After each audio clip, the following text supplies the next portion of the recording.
আপোনালোকে সংবাদ মাধ্যমে সকলোৱে জানে বা সকলো ৰাইজে জানে যে প্ৰমোদ বড়োৰ নেতৃত্বত যি চৰকাৰ, এই চৰকাৰৰ প্ৰতি প্ৰত্যেকেই এটা সজাগ আৰু সচেতন হৈছে, যাৰ কাৰণে ৰাইজে উৎপ্ৰোতভাৱে দলে বলে ৰাইজে ওলাই আহিছে। আৰু প্ৰমোদ বড়ো ছাৰৰ যিটো নীতি আৰু আদৰ্শ, এই নীতি আৰু আদৰ্শৰ প্ৰতি আকৃষ্ট হৈ দলে বলে ৰাইজে ওলাই আহিছে, যাৰ কাৰণে আজি যুৱকসকলে আজি মানে daily to daily Pramod Boro ছাৰৰ বাসগৃহত দলে বলে ৰাইজে যোগদান কৰিবলৈ মানে ভিৰ কৰিছে। আজি আমাৰ চাওক, ভেৰগাঁও সমষ্টিতে হওক বা আমাৰ টংলা সমষ্টিতে হওক বা ওদালগুৰি সমষ্টিতে হওক, আজি আমাৰ ভেৰগাঁও সমষ্টিত যিমানবিলাক গাঁও অঞ্চলত আছে, বিভিন্ন গাঁওবিলাকত ৰাইজে দলে বলে যোগদান কৰিবলৈ ওলাই আহিছে। আৰু যাৰ কাৰণে এই অঞ্চলত ভেৰগাঁও সমষ্টিত আমি জনাত প্ৰত্যেকটা জাতি জনগোষ্ঠী বসবাস কৰে। এই অঞ্চলত শান্তি সম্প্ৰীতিৰে আমি প্ৰত্যেকটা জাতি জনগোষ্ঠীৰ মাজত জীয়াই থাকিব লাগিব। তাৰ কাৰণে আমি কি কৰিব লাগিব? প্ৰমোদ বড়ো ছাৰৰ লগত সকলোৱে দলে বলে মানে আগবাঢ়ি আহিব লাগিব। আৰু প্ৰমোদ বড়োৰ নেতৃত্বত যি চৰকাৰ, এই যোৱা 5 বছৰত আমি চাওক শান্তিপূৰ্ণ হিচাপে চৰকাৰ গঠন কৰি গৈছোঁ। না এটা বোমবাৰুদ হৈছে, না ক'ৰবাত হত্যা হৈছে, না ক'ৰবাত মানে দাদাগিৰি হৈছে। এইবিলাক শান্তিপূৰ্ণ হিচাপে চৰকাৰ গঠন কৰি গৈছে। যি BPF চৰকাৰ গঠন কৰাৰ কেইদিনমান পিছতেই আমাৰ কোকৰাঝাৰত যিটো মানে বোমবাৰুদ হৈছে, বড়ো আৰু আদিবাসীৰ মাজত সংঘাত হৈছে।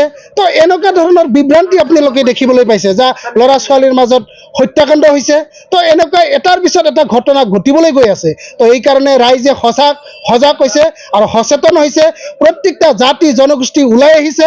আজি চাওক, আজি আমি নেতৃত্ব দি আহিছোঁ সংগঠন। আজি প্ৰত্যেকটা জাতি জনগোষ্ঠীৰ মাজত সংগঠনৰ মাধ্যমে সংগঠনৰ ত্যাগ কৰি আজি ৰাজনৈতিক দলত ওলাই আহিছে। আজি আমাৰ সন্মানীয় আজি এপছুৰ সভাপতি, প্ৰাক্তন সভাপতি দীপেন বড়ো ডাঙৰীয়াই তেখেতেও আজি ৰাজনৈতিক দলত আহিছে।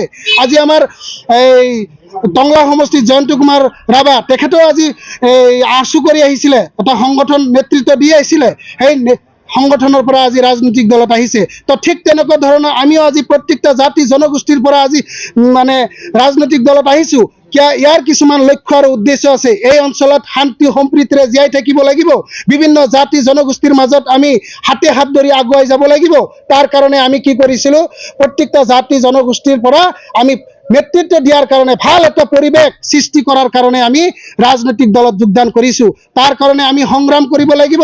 এই অঞ্চলত শান্তি সম্প্ৰীতিৰে আমি যাতে জীয়াই থাকিব পাৰোঁ, তাৰ কাৰণে আজি চাওক, প্ৰত্যেকটা জাতি জনগোষ্ঠীৰ যিখিনি সমস্যা, আজি আদিবাসী ভাইসকলৰ সমস্যা, বেংগলী ভাইসকলৰ সমস্যা, কোচ ৰাজবংশীসকলৰ সমস্যা, এনেকুৱা প্ৰত্যেকটা জাতি জনগোষ্ঠীৰ সমস্যা আমি দেখিবলৈ পাইছোঁ। আজি শৰণীয়া জনগোষ্ঠীসকলৰ আজি ST চাৰ্টিফিকেটৰ সমস্যা, আজি কোচ ৰাজবংশীসকলৰ জনজাতিকৰণৰ সমস্যা, আজি আদিবাসীসকলৰ জনজাতিকৰণৰ সমস্যা, আজি বেংগলী ভাইসকলৰ আজি দ্বীপোত্তৰৰ সমস্যা, আজি প্ৰত্যেকটা জাতি জনগোষ্ঠীৰ যিখিনি সমস্যা একমাত্ৰ আমাৰ প্ৰমোদ বড়ো ডাঙৰীয়াইহে কৰিব পাৰিব। আৰু যাৰ কাৰণে এটা সমস্যা সমাধান কৰিবলৈ গৈ আছে। আজি যাৰ কাৰণে আমি দেখিবলৈ পাইছোঁ ভিজন ডকুমেণ্ট, আজি প্ৰত্যেকটা জাতি জনগোষ্ঠীৰ কাৰণে কমিউনিটি হল দিছে।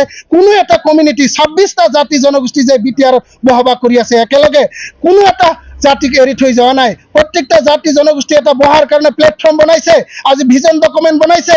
তো ঠিক তেনেকুৱা এটা ষ্টেপ বাই ষ্টেপ কাম কৰিবলৈ গৈ আছে প্ৰমোদ বড়ো ডাঙৰীয়াই। তাৰ কাৰণে আমি সকলোৱে সজাগ আৰু সচেতন হৈ এইবাৰ বিধানসভা নিৰ্বাচনৰ প্ৰতি উত্তৰটো দিব লাগিব।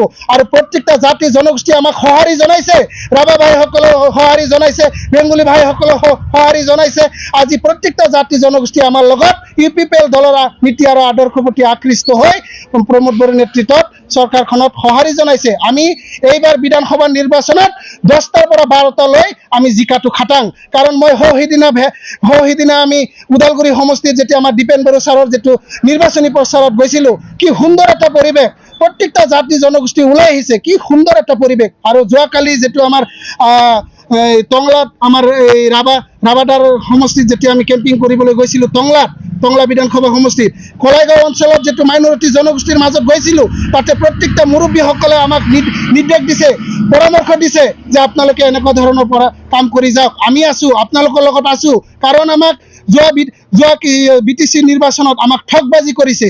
আজি মুছলিম ভাইসকলক আজি চাওক বিজেপিৰ লগত আমাক থকাৰ কাৰণে যোৱা BTCত তাৰ কাৰণে আমাক কি কৰিছে, তেওঁলোকে আমাক ভোট দিয়া নাই।